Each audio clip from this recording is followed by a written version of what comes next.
What happens if you build a life around heading outside every single day, no matter what? I'm Amy Bouchatz, and you're listening to the Humans Outside Weekly Outdoor Diary, where I share with you my own insights from heading into nature every single day for at least 20 minutes, no matter the weather. What did I learn, hear, see, and experience this week as I take on the Humans Outside 365 Challenge? Come along for my insights and, yes, my more than occasional fails. This is my real life, after all. Are you ready? Let's go. When my kids were little, we often read a well-known children's book called We're Going on a Bear Hunt by Michael Rosen and Helen Oxenbury. Now, if you haven't been around kids since you were one, you might not remember this classic. The premise is that they decide to go exploring outside as a family. We're going on a bear hunt. We're going to catch a big one. What a beautiful day. We're not scared. And as they go, they encounter obstacles. Each is described as the book goes through the options for tackling it. When they find mud, they say, "Oh no, mud! Thick, oozy mud. We can't go over it. We can't go under it. Oh no, we've got to go through it."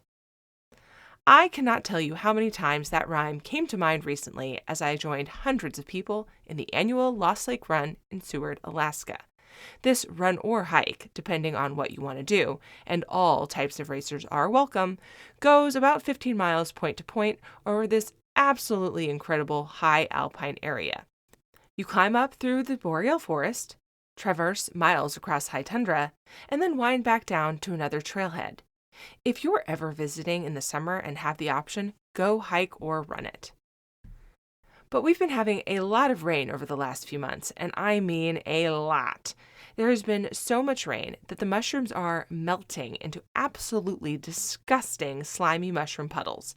And of course, that means the trail was, shall we say, wet. But when you put hundreds of people on a very wet trail, what you get is mud. Lots and lots and lots of mud, miles of mud, shin-deep mud puddles in some places, shoe-sucking, oozy mud in others, liquid sludge now and then. It's mud that is splashed on your backside and mud that is hiding Lord only knows what rocks or holes under it.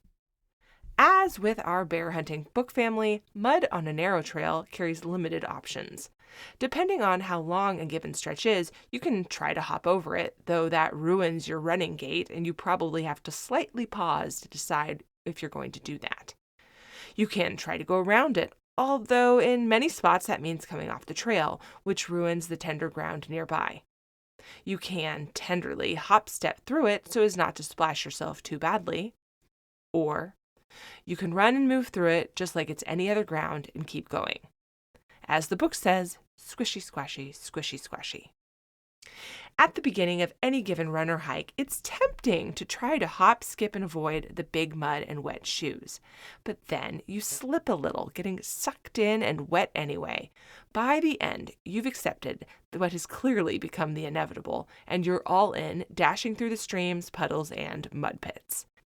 If you're experienced in this type of thing, you may skip the avoidance entirely, or maybe you accept what's coming a little sooner than you used to. That's because the more often you move through trail mud, the easier it gets. It may not ever be pleasant, but you do get used to it. You know what to do now. And if all of this isn't the best analogy for tackling tough life stuff, I don't know what is. As I thought about the mud run after my run, I realized that it's a great analogy for the cycle with which I tackle tough life stuff. First, I try to find a way around it, to avoid it. Then, eventually, I embrace what's happening and instead move through it.